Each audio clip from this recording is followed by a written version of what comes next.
तो देखिए बेटा, एक्टिव पैसिव वॉइस हमारे फिनिश हो चुके हैं, उनमें हमने रूल्स स्टडी किए थे, और जिनको भी कुछ डाउट है बेटा उनके लिए डाउट क्लास लगाई जाएगी, मैं आपको टाइमिंग बता दूंगा, ठीक है। इसके बाद बेटा ग्रामर का नेक्स्ट टॉपिक स्टार्ट करते हैं, सब्जेक्ट वर्ब एग्रीमेंट। तो देखिए सब्जेक्ट वर्ब एग्रीमेंट यानी सब्जेक्ट और वर्ब को क्या करना बेटा, एग्री करना, यानी कि वो दोनों एग्री हो जाए कि वो दोनों एक साथ बिल्कुल सही है।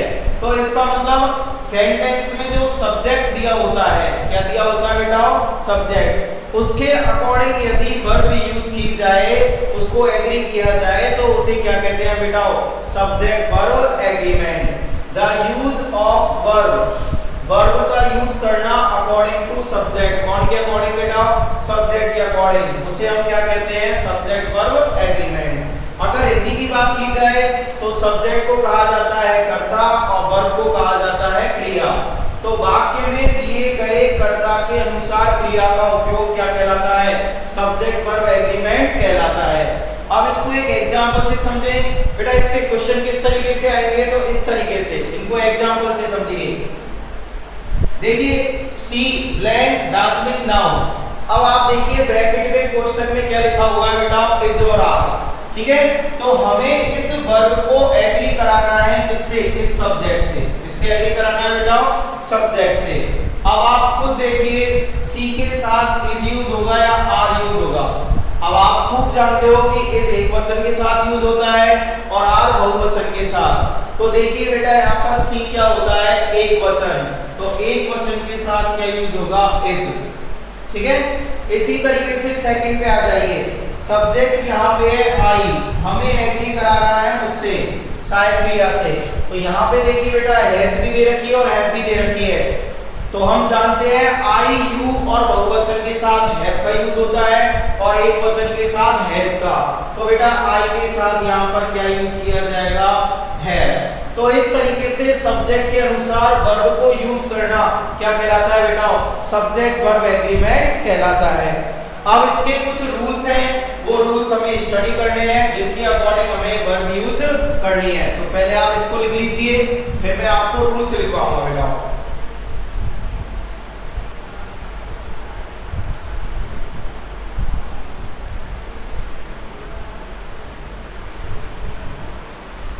देखिए बेटा रूल नंबर फर्स्ट, यदि सब्जेक्ट एक वचन,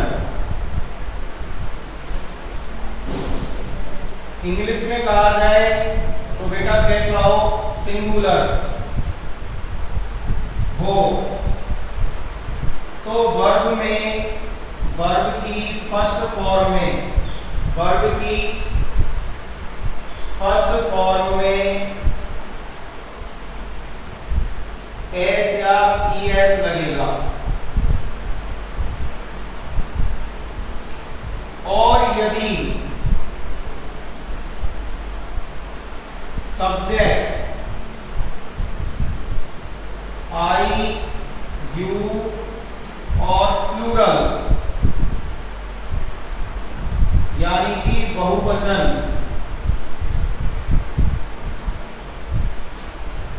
हो तो केवल फर्स्ट फॉर्म का यूज करेंगे, फर्स्ट फॉर्म का यूज करेंगे,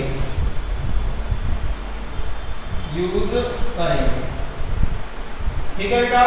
रूल नंबर फर्स्ट ये है, यदि सेंटेंस में जो सब्जेक्ट दिया हुआ है वो कैसा है बेटा, सिंगुलर यानी कि एक वचन, तो आप वर्ब की फर्स्ट फॉर्म में क्या लगाओगे, एस या एस, यानी उसके साथ एस या एस यूज होगा।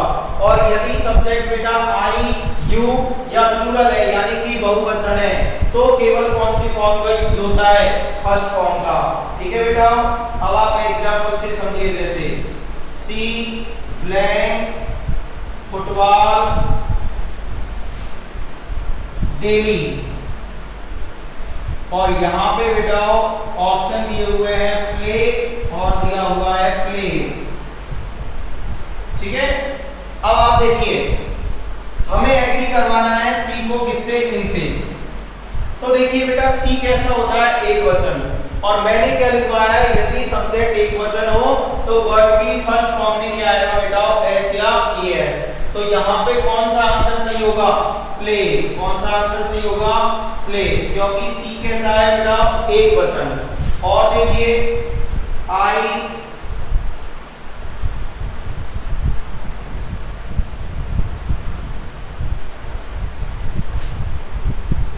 Blank T in the morning, in the morning। यहां पे लिखा हुआ बेटा टेक और दूसरा ऑप्शन है टेक्स। ठीक है बेटा, अब हमें आई को एग्री करवाना है किससे, टेक या टेक्स से। तो देखिए मैंने लिखवाया है यदि सब्जेक्ट आई हो, यू हो या फिर प्लूरल हो, यानी कि बहुवचन हो, तो केवल कौन सी फॉर्म का यूज करेंगे, फर्स्ट फॉर्म का। तो बेटा इसमें आंसर क्या आ जाएगा, टेक। क्या आंसर आएगा, टेक। और एग्जांपल देखिए, my mother blank the clothes daily. तो बेटा यहाँ पे ऑप्शन दिए हुए हैं बास और एक दिया हुआ है बासेज।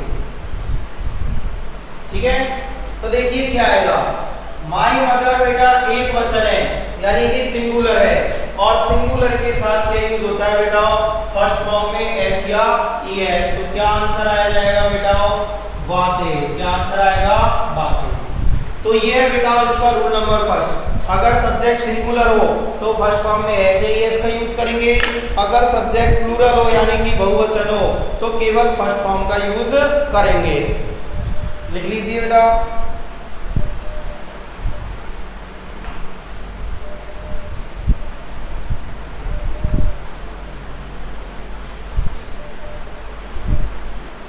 नेक्स्ट देखिए बेटा rule number second.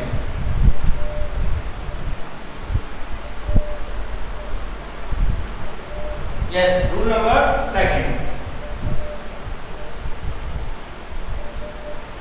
Rule number second है बेटा, यदि दो सब्जेक्ट्स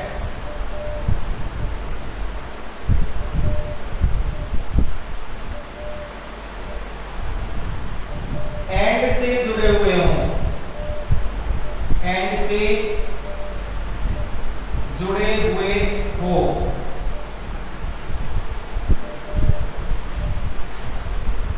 और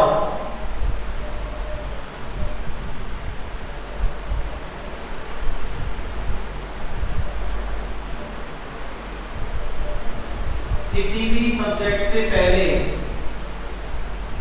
किसी भी सब्जेक्ट से पहले कोई आर्टिकल नहीं लगा हो, कोई आर्टिकल नहीं लगा हो। आर्टिकल कौन कौन से होते हैं बेटा, ए, एन और द। तो सब्जेक्ट को प्लूरल या फिर हिंदी में क्या कह सकते हैं बेटा, बहुवचन माना जाता है, माना जाता है। ठीक है बेटा, दोबारा ध्यान दीजिए, सब दो सब्जेक्ट दिए हुए होंगे और दोनों किससे जुड़ रहे होंगे बेटा, एंड से, और किसी भी सब्जेक्ट से पहले क्या नहीं लगी होगा, कोई भी आर्टिकल, यानी कि ए, एन और द। तो उन सब्जेक्ट को क्या माना जाएगा बेटा, प्लूरल, यानी कि बहुवचन। जैसे एग्जांपल से आप समझ सकते हो, number first, Ravi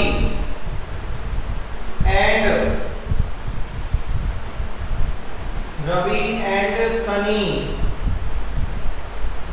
blank good friends.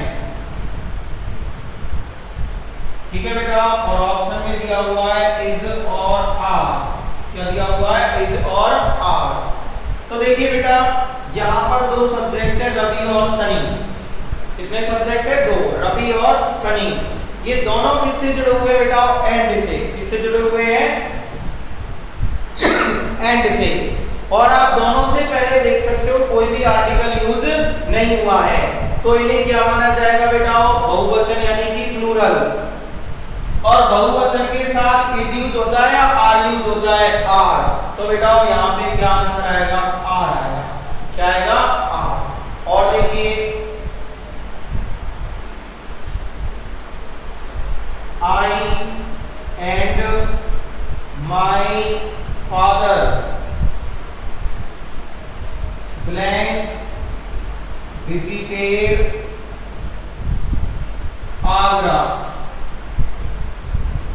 Option में दिया हुआ बेटा हैज या हैव। ठीक है, अब देखिए यहाँ पर दो सब्जेक्ट है बेटा, आई और माई फादर।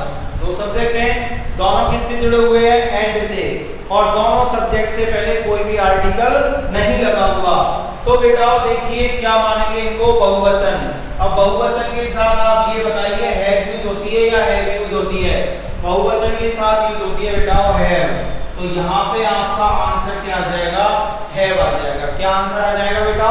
हैव। ठीक है, तो दो सब्जेक्ट एंड से जुड़े हुए हो तो उन्हें हम क्या मानते हैं बेटा? बहुवचन। ठीक है, तो इसे लिख लीजिए। बाकी के रूल्स हम कल स्टडी करेंगे बेटा, अच्छे से इनको समझना। ठीक है।